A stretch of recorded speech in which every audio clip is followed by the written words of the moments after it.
Hello everyone, welcome to S learning with Shivam sir.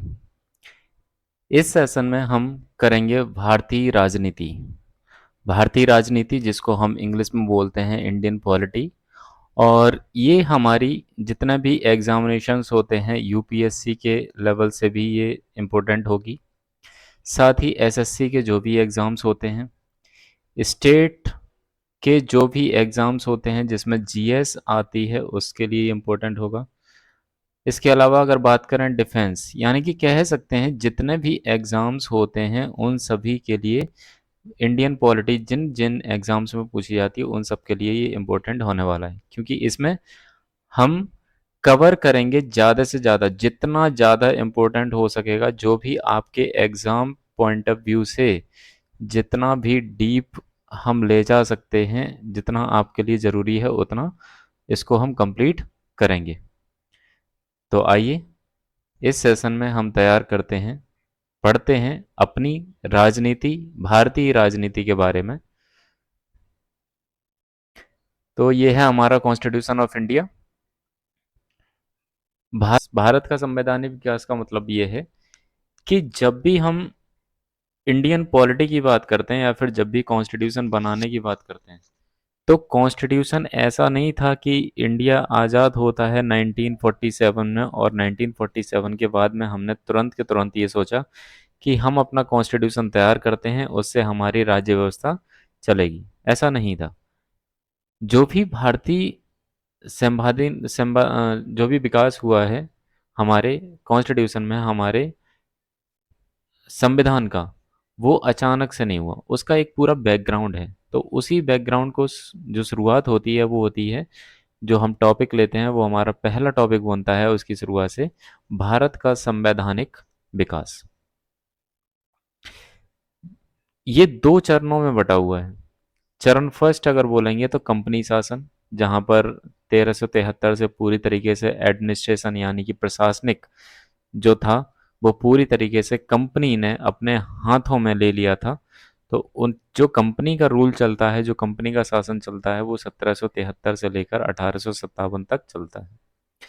अगर चरण दो की बात करेंगे तो यहाँ पर क्राउन शासन आ जाता है, जो कि 1857 की जो क्रांति हुई थी उसके बाद में क्राउन ने जितना भी एडमिनिस्ट्रेशन था, जो भी गवर्नमेंट थी, जो भी शासन था, वो अपने अंडर कर लिया था, अपने अधीन कर लिया था।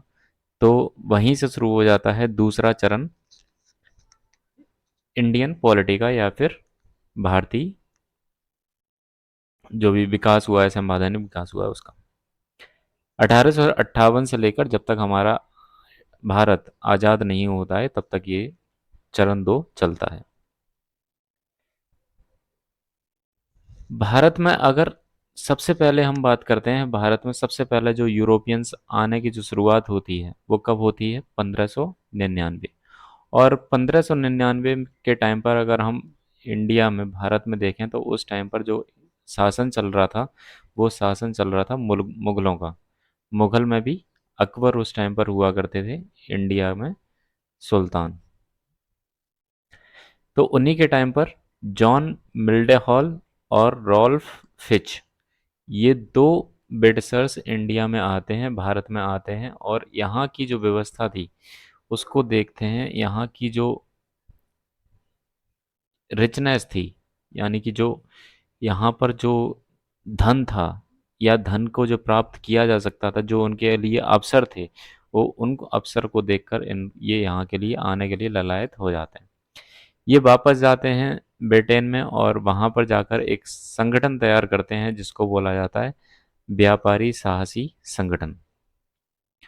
ये 1600 में इसकी स्थापना करते हैं, और जो 1600 में ये जो संगठन स्थापना हुई थी उस पर जो चार्टर बनता है उस चार्टर पर साइन किए जाते हैं, यहाँ पर हस्ताक्षर किए जाते हैं एलिजाबेथ टेलर के द्वारा, जो उस टाइम पर क्वीन हुआ करती थी ब्रिटेन के अंदर। जो रानी हुआ करती थी उनका नाम था एलिजाबेथ टेलर फर्स्ट।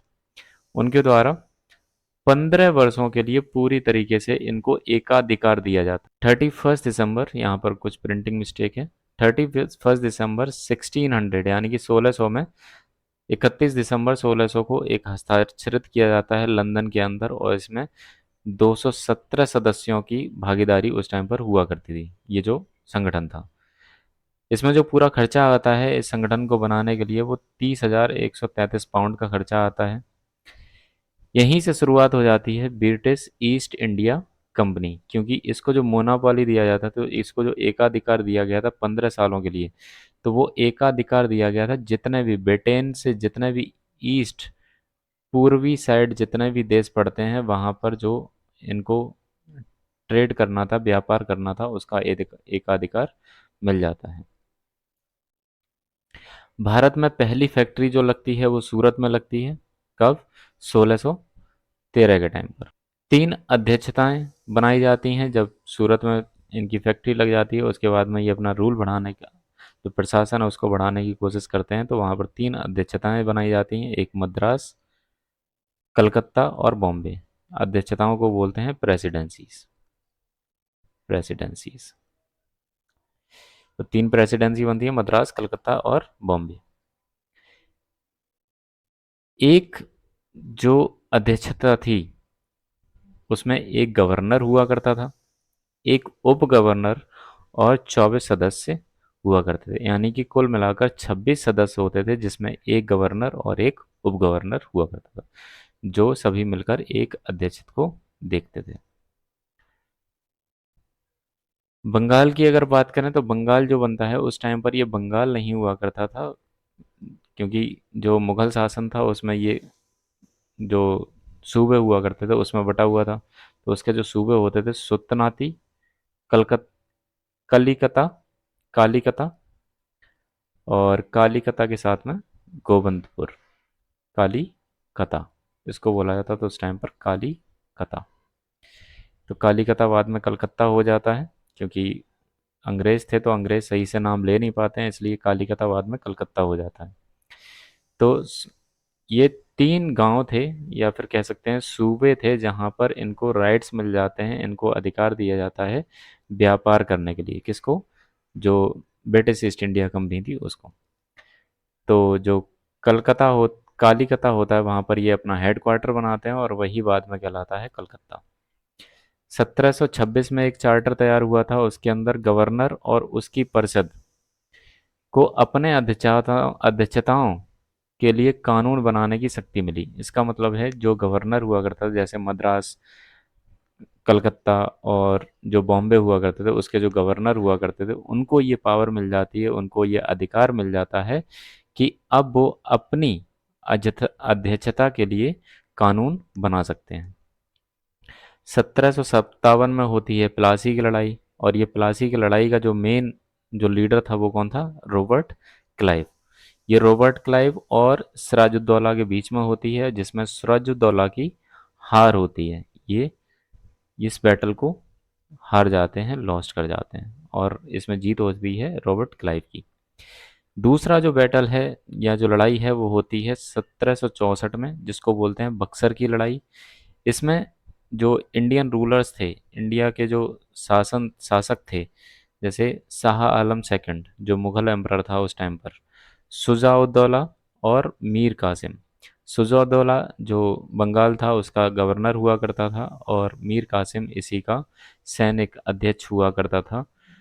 तो ये तीनों मिलकर इस लड़ाई को नहीं जीत पाते हैं, किसके आगे? हेक्टर मुनरो के आगे। मतलब इनकी जो हार होती है, इंडियंस जो थे इनकी पावर यहाँ से देख सकते हैं ये कितना कमज़ोर थे। भारतीय होकर भारत में रहकर जो लड़ाई कर रहा है वो भी बाहर के लोगों से अब जीत हासिल नहीं कर पा रहा है, यानी कि अंग्रेज़ों ने अपनी जो जीत हासिल की थी वो यहाँ की जो हमारे भारतीय जो मूल के जो व्यक्ति थे वो उनकी कमजोरी का फ़ायदा उठाकर इन्होंने अपना शासन यहाँ पर स्थापित किया, और ये जो हेक्टर मुनरो था इसके द्वारा इन तीनों लोगों की हार हुई। बंगाल का जो पहला गवर्नर बनता है वो बनता है रॉबर्ट क्लाइव, क्योंकि बक्सर की लड़ाई हुई उसके बाद में जो बंगाल था, बंगाल के इनको रेवेन्यू का जो था इनको अधिकार मिल जाता है। आज बंगाल, उड़ीसा और बिहार का क्षेत्र जो था इनके अंडर में पहुंच जाता है, तो वहाँ का जो पहला गवर्नर बनाया जाता है वो रॉबर्ट क्लाइव बनाया जाता है। 1765 से लेकर 1772 तक ये गवर्नर रहता है। जो रॉबर्ट क्लाइव था वही इंडिया में लेकर आया था द्वैत शासन। द्वैत शासन क्या होता है कि एक तो होगा जो सेंट्रल लेवल पे, यानी कि जो केंद्र केंद्र लेवल पे एक सरकार बनेगी, और साथ में एक जो होगी सूबे लेवल पे एक सरकार बनेगी। यानी कि सूबा में अलग सरकार काम करेगी, यानी कि कह सकते हैं सूबा में कुछ लोग अलग बैठा दिए जाएंगे। वो यानी कि जो पावर थी, यानी कि जो शासन था, वो दो भागों में डिवाइड कर दिया गया, बांट दिया गया। उसी को बोलते हैं द्वैत शासन। आगे चल के और ज़्यादा अच्छे से इसको समझ में आएगा। भारत की लूट, इसी को बोला जाता है भारत की लूट, क्योंकि 1765 1772 का जो टाइम था, जब रॉबर्ट क्लाइव यहाँ पर जब गवर्नर बन जाता है, तो वो देखा जाता है, ब्रिटिशर्स ने देखा कि हमारे जो कंपनी के जो लीडर्स हैं, जिनको हमने काम करने के लिए भेजा था भारत में, वो बहुत ज़्यादा करप्ट हो जाते हैं, बहुत ज़्यादा करप्ट हो जाते हैं। उसी के चलते ये बहुत ज़्यादा अमीर होने लगे, ये रिच क्लासेस में गिने जाने लगे। तो इसी को देखते हुए 1772 में वॉरेन हेस्टिंग को, जो नया गवर्नर था, उसको इंडिया में भेजा गया, भारत में। और यही लास्ट यानी कि अंतिम गवर्नर कहलाता है, और बाद में यही कहलाता है पहला गवर्नर जनरल ऑफ बंगाल, यानी कि बंगाल का पहला गवर्नर जनरल बन जाता है वॉरेन हेस्टिंग। और ये हुआ किस वजह से था, क्योंकि जो पहले के जो गवर्नर्स थे उनके अंदर बहुत ज़्यादा का करप्शन की चीज़ें देखी गई, तो जिसकी वजह से ब्रिटेन की जो सरकार थी उसने यहाँ पर कुछ चेंजेस लाने की सोची। तो पहला चरण यहाँ से हमारा शुरुआत होती है, क्योंकि 1772 तक की कहानी जो थी वो एक बैकग्राउंड का काम करती है। चरण पहला जो शुरुआत होता है, यानी कि कंपनी का जो शासन शुरुआत होता है, वो होता है 1773 से। ये विनियामक अधिनियम आता है 1773 में। जब ये अधिनियम आता है, उस टाइम पर जो प्रधानमंत्री हुआ करते थे ब्रिटेन के अंदर, वो लॉर्ड नॉर्थ हुआ करते थे। तो इन्होंने एक समिति बनाई। वो समिति बनी क्यों थी, क्योंकि अभी जैसे बताया, इंडिया में जो भारत में जो उनके जो गवर्नर्स हुआ करते थे, जो उनके प्राइवेट कंपनी के जो लीडर्स हुआ करते थे, वो कहीं ना कहीं बहुत ज़्यादा करप्ट हो जाते हैं। इस वजह से कुछ चेंजेस करने की ज़रूरत थी, कुछ बदलाव करने की ज़रूरत थी। जो पहले के कानून बने हुए थे, उसके लिए प्रधानमंत्री लॉर्ड नॉर्थ यहाँ पर एक समिति तैयार करते हैं, जिसके तहत पहला काम किया जाता है कि ईस्ट इंडिया कंपनी को केवल 20 सालों के लिए एकाधिकार मिलेगा। तो 1773 में पहली बार ये तय किया गया कि अब जो ईस्ट इंडिया कंपनी है उसका जो एकाधिकार है वो केवल 20 सालों के लिए रहेगा। 20 सालों बाद फिर से डिसाइड करेंगे कि इसको एकाधिकार मिलना चाहिए या नहीं मिलना चाहिए। दूसरा जो काम होता है, जो बंगाल का जो गवर्नर था, उसकी पावर्स को बढ़ा दिया जाता है, उसकी ताकतों को बढ़ा दिया जाता है। अब जो मद्रास और बॉम्बे के जो गवर्नर्स हुआ करते थे, वो अब बंगाल के गवर्नर के अधीन में काम करेंगे। यानी कि जो पावर ज़्यादा हो गई है वो किसकी हो गई, बंगाल के गवर्नर की हो गई। तीसरा काम किया गया, 4 सदस्यों की परिषद बनाई गई। मतलब जो गवर्नर होगा, गवर्नर के पास एक परिषद होगी, और वो परिषद होगी 4 सदस्यों की, यानी कि 4 मेंबर्स की। चौथा जो काम किया गया, 1774 में सुप्रीम कोर्ट की स्थापना होती है।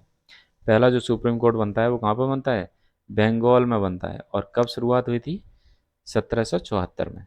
किसके द्वारा बनाया गया था, अंग्रेज़ों के द्वारा। पहले जो सुप्रीम कोर्ट के जो पहले मुख्य न्यायाधीश बनाए गए, वो लॉर्ड एलिजा इम्पे बनाए गए, जिनके साथ 3 सदस्यों के, यानी कि 3 सहायक जजों को भी रखा गया।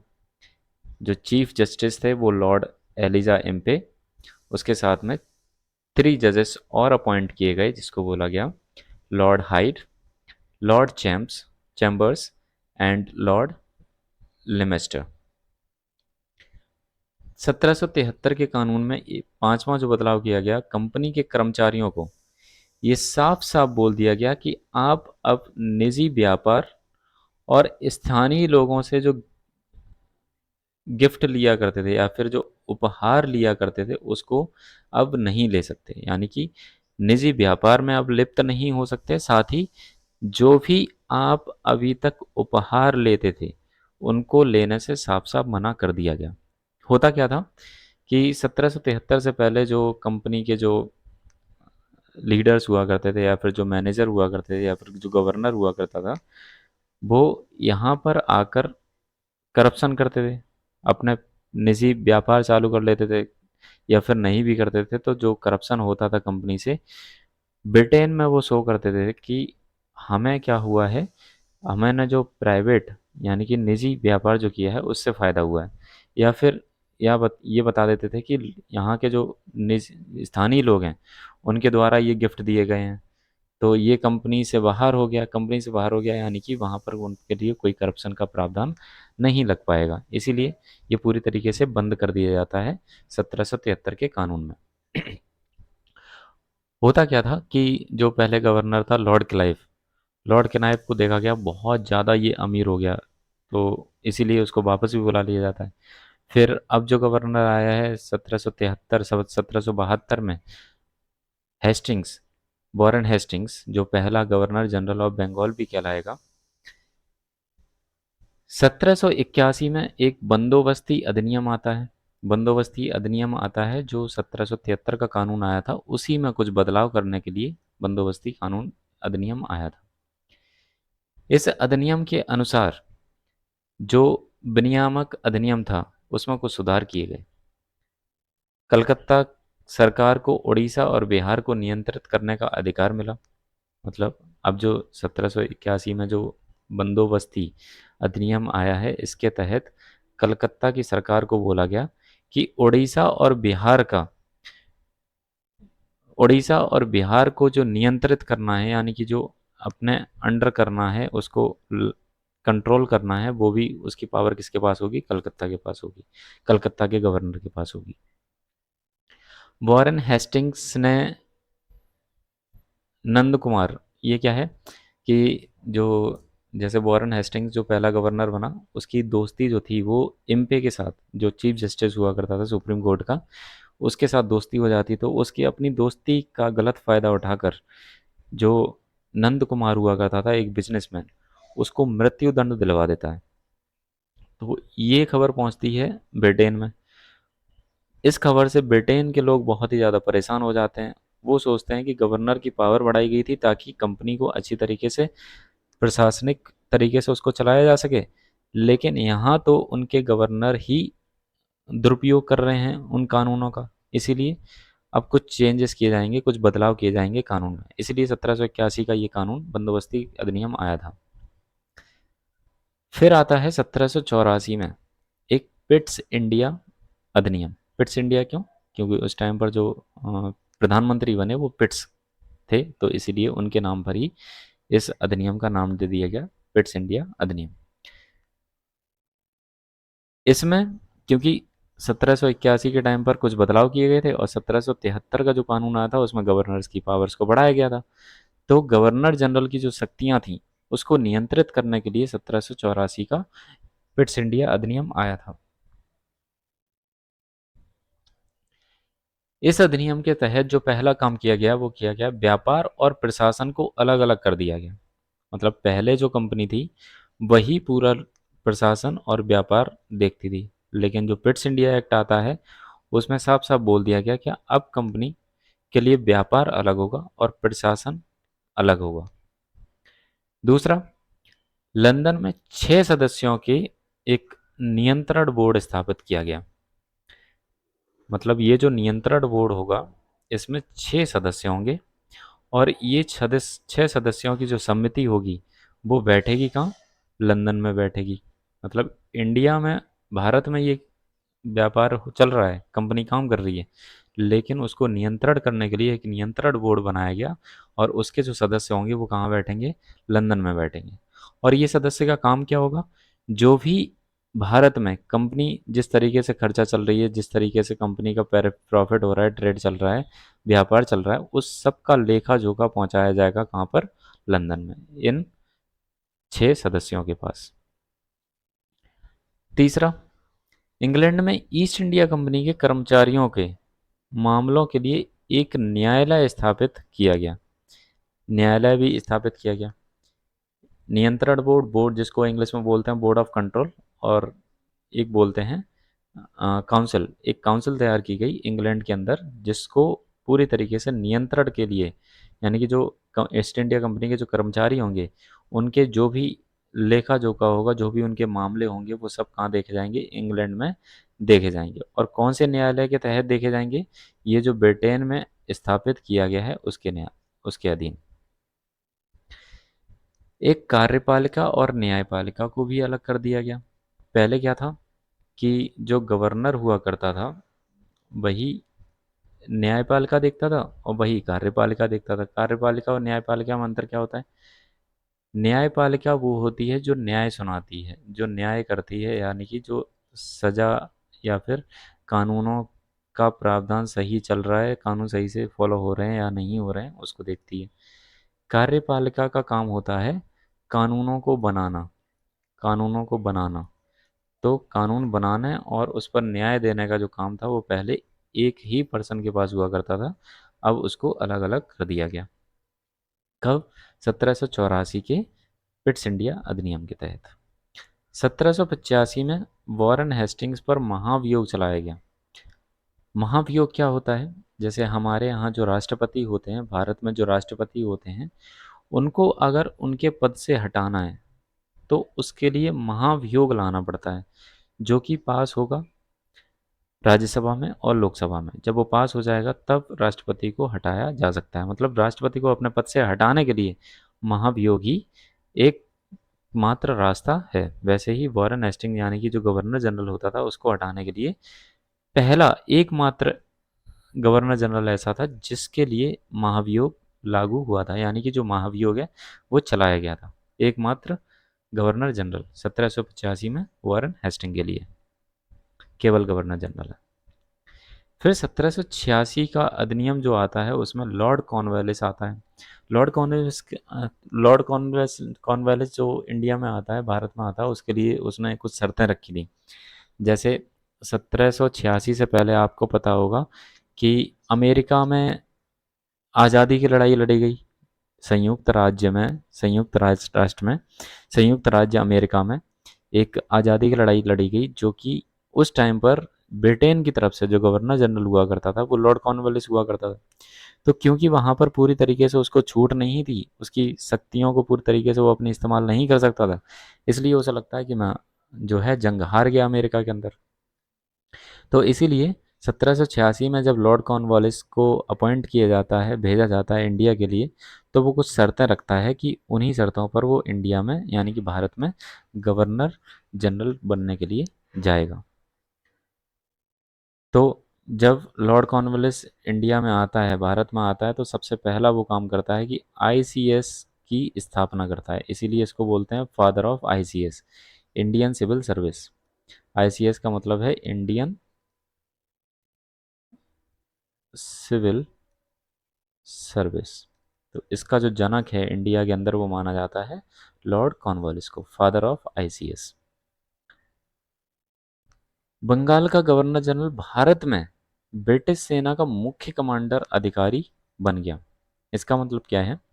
इसका मतलब ये है कि जो बंगाल का जो गवर्नर जनरल था, अब पूरे भारत में जितनी भी आर्मी होगी ब्रिटिशर्स की, वो पूरी की पूरी काम करेगी लॉर्ड कॉर्नवालिस के अधीन में। फिर आता है 1793 का चार्टर।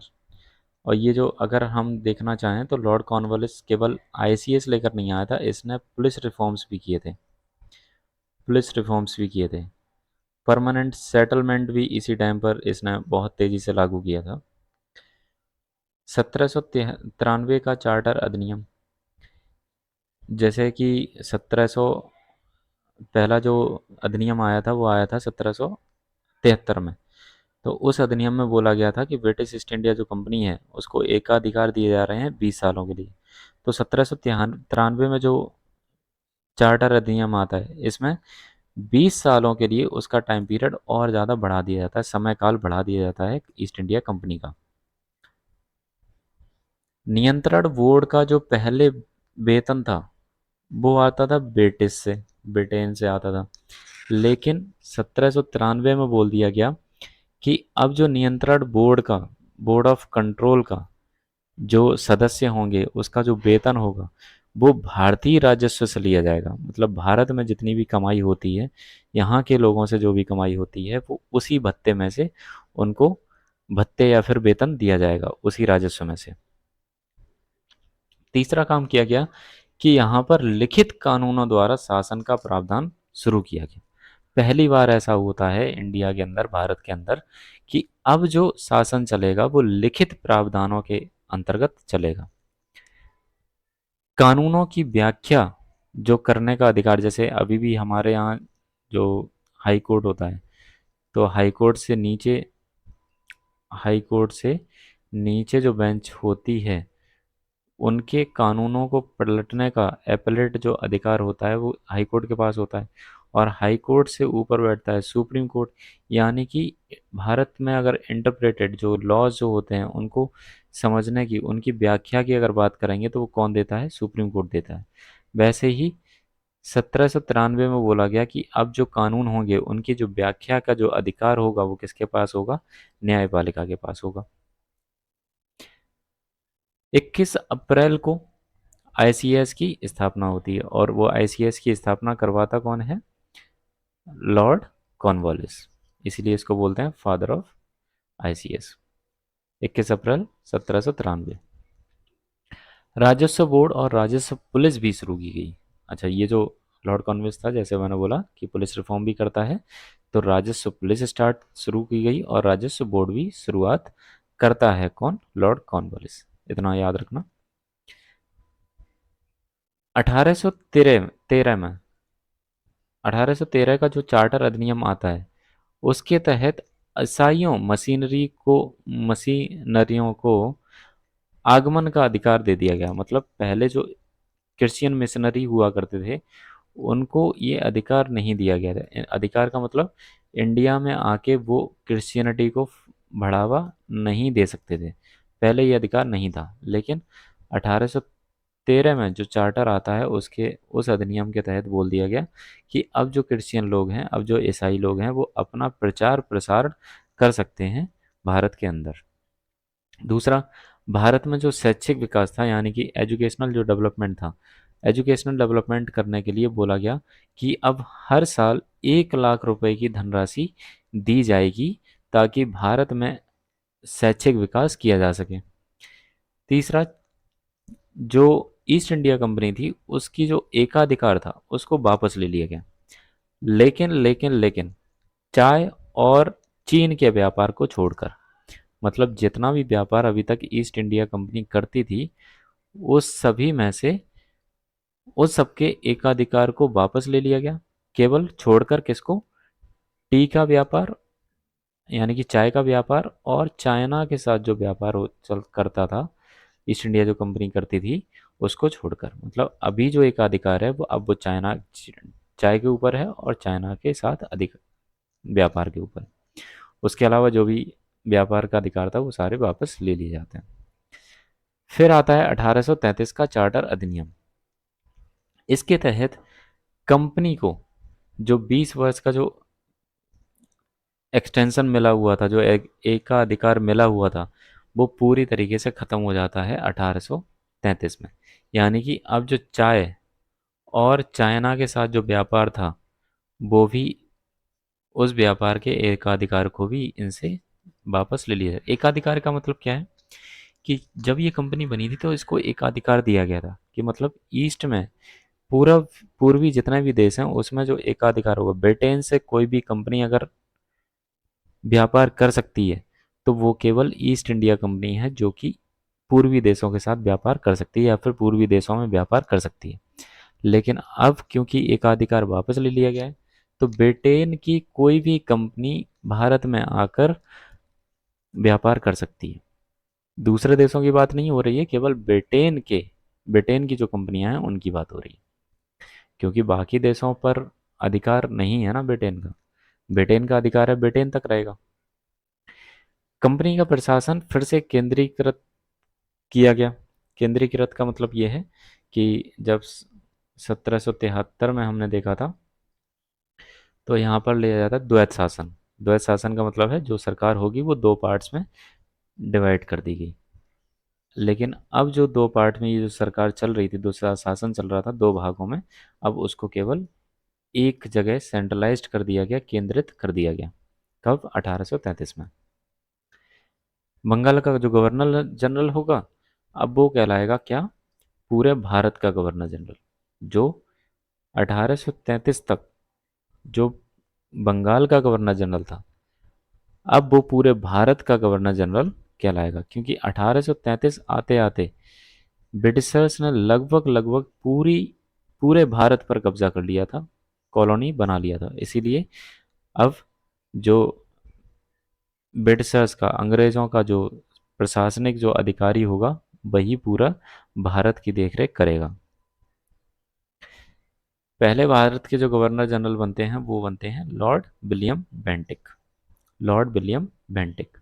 ये क्वेश्चन आते हैं कि पहला गवर्नर जनरल कौन था, पहला गवर्नर कौन था बंगाल का, फिर गवर्नर जनरल कौन था बंगाल का, फिर पहला गवर्नर जनरल ऑफ इंडिया कौन था, या फिर भारत का जो पहला गवर्नर जनरल था वो कौन था।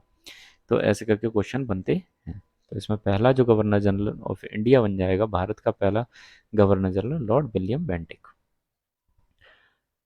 अंग्रेजों को भारत में भूमि खरीदने की अनुमति जो मिलती है वो भी मिलती है 1833 में।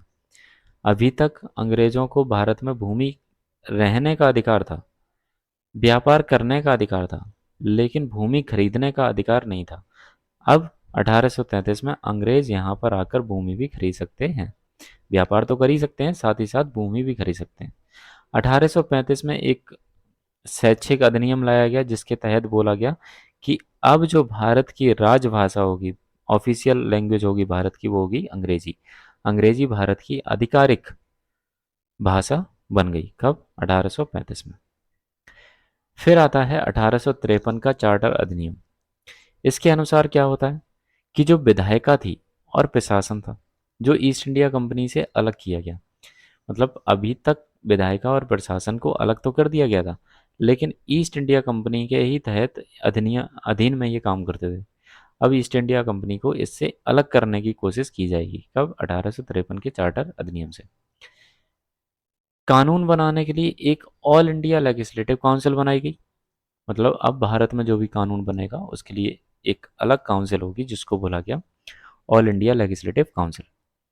यही लेजिस्लेटिव काउंसिल, क्योंकि लेजिस्लेटिव का काम क्या होता है, लेजिस्लेटिव जो असेंबली होती है उसका काम क्या होता है, लेजिस्लेचर का काम क्या होता है, लेजिस्लेचर का काम होता है कानूनों को बनाना, यानी कि लॉज को बनाना, लॉज को बनाना। तो 1853 का जो चार्टर अधिनियम आता है उसमें ये जिम्मेदारी जो दी गई वो ऑल इंडिया लेजिस्लेटिव काउंसिल को दी गई। लेजिस्लेटिव जो काउंसिल थी, इसके जो पूरे सदस्य थे वो कितने थे? 12। मतलब लेजिस्लेटिव काउंसिल बनाएगी, उसको जिम्मेदारी दी गई कि भारत में जो भी कानून बनेगा वो ये असेंबली बनाएगी, ये काउंसिल बनाएगी। और इस काउंसिल में पूरे जो सदस्य होंगे वो कितने होंगे? 12 होंगे। भारत का जो गवर्नर जनरल था उसको वीटो पावर की शक्ति दे दी गई। वीटो पावर क्या होती है? जैसे हमारे जो प्रेसिडेंट है उनके पास भी वीटो पावर है। वीटो पावर का मतलब है कि प्रेसिडेंट के पास कोई भी लॉ जाता है, मतलब पहले जो बिल होगा, बिल पास हो जाएगा किसमें से? राज्यसभा से। फिर वो पास होगा लोकसभा से। इन दोनों ही असेंबली से पास होने के बाद वो बिल जाएगा प्रेसिडेंट के पास। अब प्रेसिडेंट चाहेंगे तो इस बिल पर साइन कर देंगे और ये एक्ट बन जाएगा, एक्ट बन जाएगा। प्रेसिडेंट चाहेंगे तो इस बिल को संशोधन के लिए वापस भेजेंगे लोकसभा राज्यसभा में, या फिर प्रेसिडेंट चाहेंगे तो इसको होल्ड भी कर सकते हैं ये जो बिल है होल्ड भी कर सकते हैं। वो चाहते हैं कि ये बिल ना तो लोकसभा में वापस जाए ना राज्यसभा में वापस जाए, ये बिल जो है वो बेकार हो जाए पड़ा पड़ा, यानी कि इसको लागू नहीं होना चाहिए, तो वो होल्ड भी कर सकते हैं, अपने पास भी रख सकते हैं बिना कोई मंजूरी दिए। तो इसी पावर को बोला जाता है प्रेसिडेंट की वीटो पावर। तो यही वीटो पावर दे दी गई गवर्नर जनरल को, भारत के गवर्नर जनरल को, कब? 1853 में। बंगाल के लिए एक लोकेटेंट गवर्नर, लोकेटेंट गवर्नर नहीं है, गलत यहाँ पर टाइपिंग है, लेफ्टिनेंट गवर्नर। लेफ्टिनेंट गवर्नर आपने सुना होगा, जैसे दिल्ली में जो है वो लेफ्टिनेंट गवर्नर होते हैं, गवर्नर नहीं होते, वैसे ही बंगाल के लिए, क्योंकि भारत का गवर्नर जनरल बन गया जो बंगाल का गवर्नर जनरल था, तो अब बंगाल में कौन होगा? बंगाल की देखरेख के लिए अब होगा लेफ्टिनेंट गवर्नर। पांचवा जो काम किया गया वो 1853 में आईसीएस को खोल दिया गया लिखित परीक्षा के लिए। और वो लिखित परीक्षा किसके लिए हो सकती है? इंडियंस के लिए हो सकती है, भारतीय के लिए हो सकती है। मतलब अब जो भारतीय लोग हैं वो आईसीएस की परीक्षा में पार्टिसिपेट कर सकते हैं। कब से शुरुआत की गई? 1853 से। लेकिन ये जो आईसीएस की जो परीक्षा होती थी, लिखित परीक्षा, वो भारत में नहीं होती थी। इसके लिए वो उनको जाना पड़ेगा कहाँ पर? इंग्लैंड में। तो ये किस टाइम पर? क्योंकि 1853 की बात हो रही, तो 1848 से लेकर 1856 तक जो रहा था गवर्नर जनरल भारत का, वो रहा था लॉर्ड डलहौजी। तो उसी टाइम पर इसको लागू किया गया था, लिखित परीक्षा को। छठा जो काम होता है कोर्ट ऑफ डायरेक्टर्स। जो कोर्ट ऑफ डायरेक्टर्स हुआ करते थे, उनकी जो सदस्यता हुआ करती 24 हुआ करती थी, 24 से बढ़ाकर 24 से 24, यहाँ पर कुछ टाइपिंग मिस्टेक है। जो कोर्ट ऑफ डायरेक्टर्स हुआ करते थे, कोर्ट ऑफ डायरेक्टर्स को बोला गया कि अब आपकी जो सदस्य है, पहले जो 18 सदस्य हुआ करते थे, अब आपके हो जाएंगे 24 सदस्य। मतलब कि यहाँ पर जो बढ़ा दिए गए वो 6 सदस्यों को और मिला दिया गया। अब ये 6 सदस्य आए कहाँ से हैं? क्योंकि बोर्ड ऑफ डायरेक्टर्स को यहाँ पर खत्म कर दिया गया, सदस्य जो थे समाप्त कर दिए गए, और वो 6 सदस्य कहाँ मिला दिए गए? कोर्ट ऑफ डायरेक्टर्स में मिला दिए गए।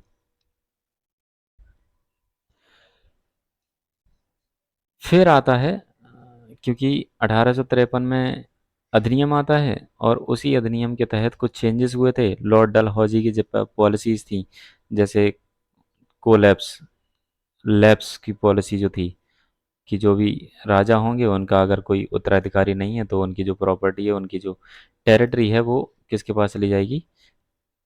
कंपनी के पास चली जाएगी। तो कुछ चीज़ें थी जिनसे बहुत ज़्यादा नाराज़ थे। कुछ रिलीजियस इशू भी थे, कुछ रिलीजियस इशू भी हुआ करते थे जिसकी वजह से लोग नाराज़ थे। और कुछ, जैसे जो पहले किंग वगैरह हुआ करते थे, उनके अधिकारों को छीन लिया जाता है, तो उनकी सिक्योरिटी यहाँ पर चली गई थी। इन पर बहुत ज़्यादा शोषण हो रहा था, यहाँ के लोगों के ऊपर बहुत ज़्यादा शोषण हो रहा था, कानूनों में बदलाव हो रहा था। और हमारे जो देश की जो बोला जाता है, इंडिया जो था वो one of the richest country हुआ करता था, अंग्रेज़ों के आने के बाद वो गरीब के देशों में गिना जाने लगा। तो कुछ कारण थे जिसकी वजह से यहाँ के लोग बहुत ज़्यादा गुस्साए थे, और उसी का परिणाम देखने को मिलता है 1857 की विद्रोह में, 1857 की क्रांति में, जहाँ पर बहुत बड़ा विद्रोह होता है। कह सकते हैं कि पहला इंडिपेंडेंस वॉर भी बोला जाता है 1857 के विद्रोह को। तो इसी विद्रोह को देखते हुए जो कंपनी अभी तक प्रशासन चला रही थी भारत के अंदर, अब वो पूरी तरीके से ले लिया गया, किससे? क्राउन के द्वारा ले लिया गया। क्राउन मतलब अब जो डायरेक्ट कंट्रोल होगा वो किसका होगा? ब्रिटेन में बैठी रानी का डायरेक्ट गवर्नमेंट उनकी काम करेगी भारत के अंदर। तो इसीलिए जो चरण दूसरा शुरुआत होती है भारत के अंदर, वो होती है 1858 से, जिसको बोला जाता है क्राउन रूल। 1858 के भारत सरकार अधिनियम के अनुसार रानी विक्टोरिया के प्रमाण पत्र, मतलब उन्होंने एक प्रमाण पत्र दिया जो भारत में पढ़ा गया। और भारत में कहाँ पर पढ़ा गया? इलाहाबाद में पढ़ा गया। और इलाहाबाद में जो इस अधिनियम को पढ़ा गया, इस प्रमाण पत्र को पढ़ा गया, वो दिया गया था विक्टोरिया के द्वारा। और इसी प्रमाण पत्र के तहत ये लिखा हुआ था कि अब तक जो कंपनी का प्रशासन भारत पर चल रहा था, अब वो डायरेक्ट कंट्रोल हो जाएगा किसका? क्राउन का। पहली बार इसे 1 नवंबर 1858 में इलाहाबाद के मिंटो पार्क में पढ़ा गया। और किसने पढ़ा था? लॉर्ड कैनिंग ने पढ़ा था। क्योंकि 1856 में कार्यकाल समाप्त हो जाता है डलहौसी का, और डलहौसी के बाद में जो आता है वो आता है लॉर्ड कैनिंग। लॉर्ड कैनिंग जो आता है, तो लॉर्ड कैनिंग 1856 में आने के बाद 1857 में क्रांति हो जाती है, और 1858 में जब क्राउन रूल्स स्थापित हो जाता है, तो यहाँ पर जो गवर्नर जनरल ऑफ इंडिया की, यानी कि भारत का जो गवर्नर जनरल हुआ करता था, उसको अब बोला जाने लगा वायसरॉय ऑफ इंडिया, भारत का वायसरॉय, वायसरॉय ऑफ इंडिया। तो पहला जो वायसरॉय बनता है भारत के अंदर, वो बनता है लॉर्ड कैनिंग। 1858 में भारत के गवर्नर जनरल भारत के वायसरॉय बन गए। भारत के पहले वायसरॉय लॉर्ड कैनिंग थे। कोर्ट ऑफ डायरेक्टर्स और बोर्ड ऑफ कंट्रोल को पूरी तरीके से यहाँ पर समाप्त कर दिया जाता है।